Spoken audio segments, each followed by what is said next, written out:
Kalau bersumpah, jangan sampai termakan sumpah.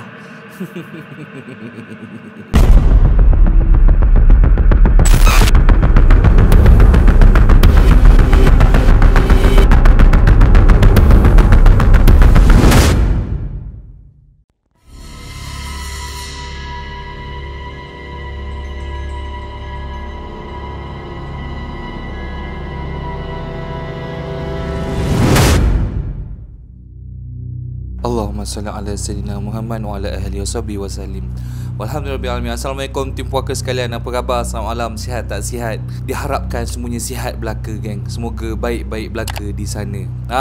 Jangan lupa like, jangan lupa subscribe, jangan lupa on notification button. Pada yang baru join, yang dah lama join, yang masih belum follow subscribe saya, dijemput follow subscribe saya geng. Sebab dengan follow channel saya ni, kita akan share, kita akan kongsikan pelbagai jenis kisah seram ataupun benda-benda yang tak dibincangkan dekat luar sana. Kau tahu tak, banyak tau dalam dunia ni benda-benda yang tak dibincangkan, dan kita akan huraikan satu persatu dekat YouTube ni. Promote diri sendiri geng. Lama tak promote diri sendiri. Cerita pasal sumpah ni banyak tau. Macam topik kat atas ni merupakan ritual sumpah pocong. Banyak tau bila kita sebut pasal sumpah ni. Sebab apa? Sebab sumpah ni sendiri ada pelbagai jenis. Waktu kau kecil-kecil dulu, mak kau tuduh kau curi duit dia RM3. Lepas tu kau pun cakap dengan mak kau. Kau cakap, "Mak, sumpah mak, Salman tak curi duit mak. Sumpah, betul, tak curi langsung duit mak." Kau dah bersumpah. Itu pun merupakan salah satu sumpah yang dikatakan sumpah kecil lah. Nak menyatakan bahawa kita ni tak buat benda tu, tapi kita dituduh. Selain daripada sumpah kecil tu, ada juga sumpah yang besar-besar. Sumpah yang besar ni untuk kes yang besar-besar lah, yang tak dapat diselesaikan oleh hakim. Contoh, kita dah pergi mahkamah, tapi jawapan mahkamah ni kita macam tak puas hati. Rasa macam, betul ke tak betul mahkamah ni. Jadi nak memperbetulkan benda tu, kita bersumpah. Diberi nama sebagai sumpah laknat, di mana mereka ni bersumpah dekat depan hakim ataupun dalam masjid. Bersumpah menggunakan kalimat suci Al-Quran, La ilaha illallah. Bersumpah dengan saksi, bersumpah bahawa tidak terlibat dengan apa-apa perkara yang dia perkatakan. Kebanyakan yang buat sumpah laknat ni adalah mereka-mereka yang ada kuasa lah. Contoh ahli politik, businessman yang orang cakap berpengaruh, yang nak bagi tahu bahawa dia betul-betul tak terlibat dengan sesuatu ni, so mereka buat sumpah laknat. Macam baru-baru ni, tahun lepas ada seorang ahli politik ni, dia buat sumpah laknat. Sekarang dah masuk penjara dah. Jadi sumpah laknat ni dikatakan bahawa mereka sanggup menggunakan nama Tuhan, nak mengatakan mereka tak salah, dan on the spot Tuhan akan balas, sama ada di dunia ataupun di akhirat geng. Tapi tak nak hurai lebih-lebih lah, sebab bila berkaitan politik ni kita buang jauh-jauh. Dekat sini kita nak santai-santai, happy-happy, fun-fun, muka ada senyum. Jadi ada satu lagi sumpah, dan sumpah yang terakhir ni memang sumpah yang seram berbenar geng. Sumpah ni sebuah sumpah yang tak boleh dibuat main, dan kebanyakannya sumpah ni diadakan di negara seberang. Negara seberang mana? England? Bukan. Sejak bila kita bersebelahan dengan England? Negara seberang ni adalah negara jiran kita, iaitu Indonesia. Dan sumpahan berat ni diberi nama sebagai sumpahan ritual pocong. Tapi sebelum tu nak cakap lah, cerita ni bukan cerita seram tau. Jadi kalau bukan cerita seram, kita tak ada lampu merah. Engkau jangan nak demand lebih-lebih. Kita nak menceritakan ritual sumpah pocong ni. Walaupun nama dia pocong, tapi cerita ni tak seram. Cerita ni lebih kepada pengajaran, supaya kita ni tak terlibat ataupun tak terbuat benda tu. So, apa tu sumpah pocong? Kenapa nama dia begitu menyeramkan? Apa akibat dia kalau sumpah ni dipermainkan, ataupun kita memperolokkan sumpah ni? Ataupun apa akibatnya kalau kita bersumpah tapi benda tu sebenarnya kita yang buat, kita yang bersalah? Apa akan kena dekat kita? Meh sini rapat-rapat adik-adik, kakak-kakak. Abang nak ceritakan pada malam ni, apa itu sumpah pocong. Sumpah pocong ni adalah sebenarnya untuk digunakan bagi kes-kes berat. Contoh dia, engkau dituduh berzina ke, engkau dituduh pecah amanah ke, dan tuduhan ni amat berat buat engkau. sampaikan kau punya maruah jatuh, kau punya bisnes rugi, bankrupt, sampaikan kau dibuang keluarga. Jadi nak membuktikan yang kau tak bersalah, engkau buat sumpah pocong. Sumpah pocong ni pula tak adalah diselitkan dekat mana-mana ayat Al-Quran ataupun hadis mengatakan sumpah pocong ni wajib dibuat. Tidak. Sumpah pocong ni adalah lebih kepada adat sesebuah negara. Macam sumpah pocong ni yang aku tahu merupakan adat negara seberang Indonesia dan juga Kepulauan Jawa, di mana mereka telah mewujudkan sumpahan pocong ni dikhususkan untuk buat pengaku ni rasa gerun, rasa takut, supaya dia mengaku yang dia buat benda tu. Ataupun kalau dia tak buat, dia berani buat sumpahan pocong dan tak ada apa-apa jadi dekat dia. Contoh kes berat macam aku cakap tadi lah. Satu hari si Azlan ni jalan-jalan dekat kampung. Tiba-tiba ada orang cakap dekat Azlan, "Azlan, engkau ni Azlan, kau berzina sesama Farid Engkau dengan Farid ni sesama jenis, kau berzina Kau tahu tak, berzina tu merupakan dosa besar yang dilaknat." Lepas tu engkau sebagai Azlan ni kau cakap lah, "Ya Allah pak, saya tak buat pak. Saya tak buat benda-benda berdosa, benda-benda yang kutuk macam gini. Saya difitnah pak." Engkau sebagai Azlan kau menidakkan benda tu. Tapi diorang tak percaya. Dia cakap, "Aku tak percaya. Engkau telah pun berzina sesama jenis, engkau mesti dihukum." Azlan ni cakap, "Sumpah pak, Azlan tidak berzina sesama jenis pak. Azlan sanggup untuk buat sumpah pocong nak membuktikan bahawa Azlan betul pak. Azlan tak buat benda-benda terkutuk tu pak." Itulah contoh situasi yang membenarkan sumpah pocong ni berlaku. Sebab selalunya sumpah pocong ni berlaku di kawasan area-area pendalaman, di mana sistem kehakiman dekat situ tak kuat. Jadi nak tak nak kena gunakan ritual-ritual seperti ini untuk dapatkan kebenaran. Tapi dekat Malaysia ni aku tak pernah dengar lagi lah benda-benda macam ni berlaku. Cumanya sumpah pocong ni tak elok, tak baik kita gunakan untuk benda-benda kecil. Contoh dia, engkau tangkap adik engkau mencuri gula-gula yang engkau simpan dalam peti, engkau pergi bungkus dia, engkau cakap, "Adik, engkau kena buat sumpah pocong. Kau kena mengaku kau curi gula-gula aku. Kalau engkau tak buat, kena laknat engkau nanti dek. Kau buat sekarang sumpah pocong." Itu tak dikira geng. Benda kecil macam gitu, setakat gula-gula, aku boleh bagilah RM3 dekat engkau, kau pergi beli dekat Maiden sana. Tapi sumpah pocong ni sebenarnya untuk kes yang benar-benar besar, seperti fitnah, pecah amanah, rasuah dan juga lain-lain. Dan sumpah pocong ni juga tidaknya boleh dibuat sewenang-wenangnya.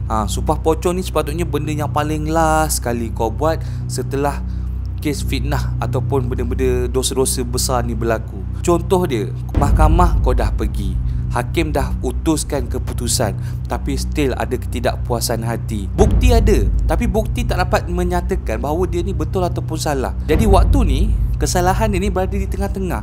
Orang tak tahu, kau ni salah ke betul. Maksudnya dah guna pelbagai cara, semua cara, tapi masih tak dapat tentukan si Azlan ni salah ataupun betul. So mereka gunakanlah sumpah pocong ni sebagai cara terakhir untuk decide kebenaran si Azlan ni betul ataupun salah. So macam mana nak buat sumpah pocong ni bang? Apa dia punya step-step? Tolonglah ajar saya. Step dia sikit je geng, tak banyak.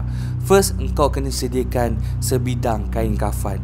Kain kafan ni memang nak digunakan untuk kafan orang yang nak membuat pengakuan tu. So memang kena sidai yang elok-elok lah, yang belum digunakan selembar kain kafan yang boleh membalut tubuh pengaku tersebut. Janganlah tubuh orang tu besar macam aku, engkau bagi 5 cm je kain kapan. Nak balut apa? Kening. Yang kedua, setelah ada kain kapan, engkau kena ada si pengakuan sumpah. Yang nak angkat sumpah tu kena ada. Tak boleh main online geng. Contoh, engkau ni nak buat sumpah pocong ni, kau mohon, "Hakim boleh tak saya nak buat online? Kita buat Google Meet." Saya rasa macam tak boleh pergilah, ada hal, busy. Tak boleh. Engkau kena datang, kau kena face to face, kena balut dengan kain kafan tu, kena buat sumpah waktu tu juga.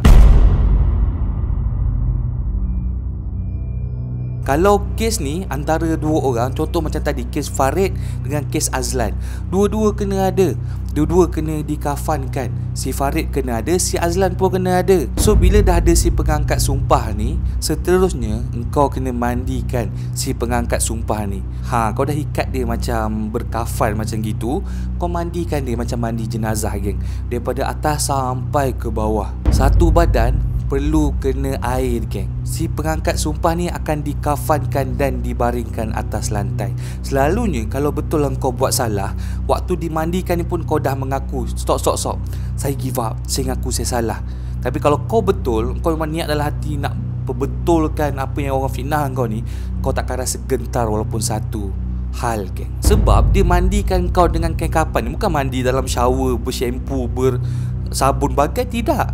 Dia akan bagikan kau dalam tempat mandi jenazah tu. Siapa je yang berani, geng, yang tahan untuk dimandikan dalam keadaan macam gitu? So waktu tu memang orang yang betul-betul niat dia nak memperbetulkan persepsi orang terhadap dia je akan buat. Kalau engkau bersalah, kau nak buat sumpah pocong, time tu juga engkau akan give up, geng. So waktu sudah dikafankan ni, ramai orang kampung ataupun orang-orang kebesaran, hakim semua akan datang ke rumun. Akan adalah imam ke, hakim ke, ketua kampung ke, diorang akan lead ritual tersebut, di mana diorang akan duduk dekat bahagian kepala, akan pegang Al-Quran dan akan menghulurkan sehelai kertas, di mana dekat kertas tersebut tertulis cara angkat sumpah pocong. Dan sumpah lafaz tersebut perlu didengarkan kepada semua orang yang berada dekat situ. Kalau ada mikrofon, kau guna mikrofon, geng. Kalau tak ada mikrofon, kau kena jerit biar semua dengar.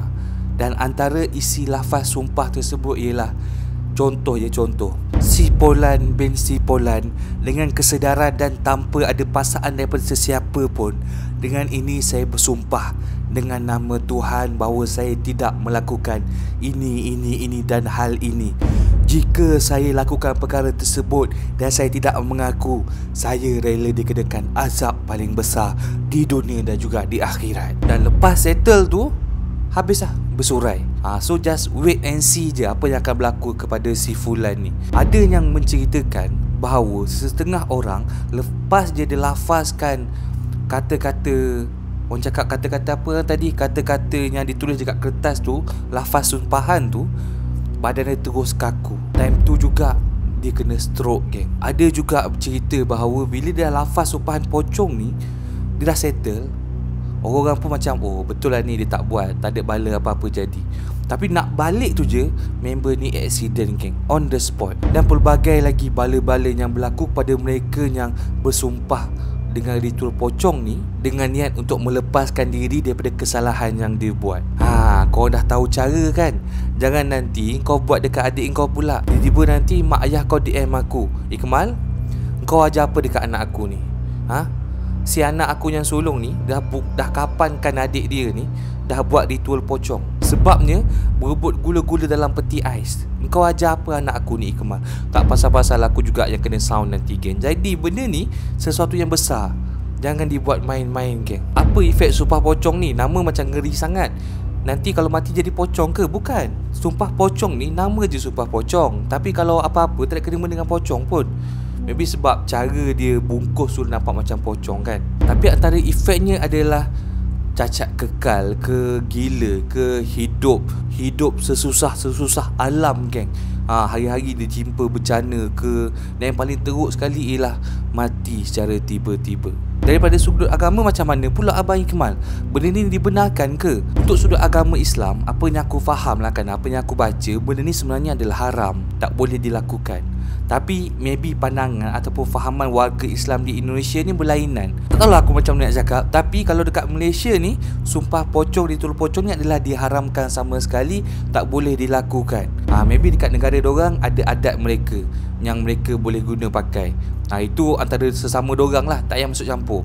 Yang penting kita dekat Malaysia ni, kau jangan sekali-sekali cuba buat, geng. Biarlah dorang je yang buat, kita dekat sini teruskan dengan kehidupan kita.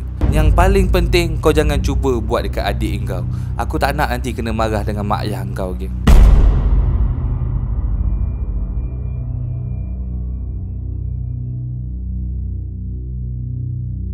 Thank you so much pada mana yang stay, yang sudi singgah untuk dengar kisah pada malam ni. Kisah pada malam ni memanglah tak seram, tapi dengan benda ritual sumpah pocong ni, hopefully dapat memberi pengetahuan yang baru buat korang. Okay, macam biasa, jangan lupa like, jangan lupa subscribe, jangan lupa on notification button.